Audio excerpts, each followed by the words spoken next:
Have you ever wondered why your fridge seems to have a life of its own, making all sorts of strange noises? Well, you're not alone.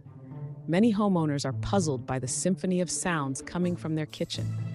But fear not, because today we're diving into the world of fridge noises to help you understand what's normal and what might need attention. First, let's talk about normal sounds. Ever hear a popping or cracking noise? That's just thermal expansion.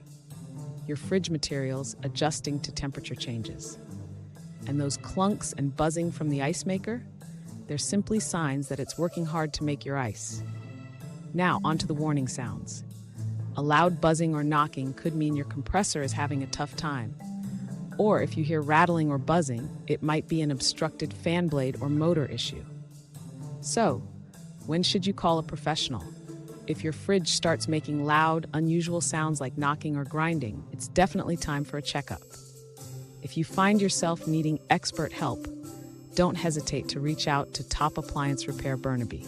Our experienced team is ready to assist you in keeping your fridge running smoothly.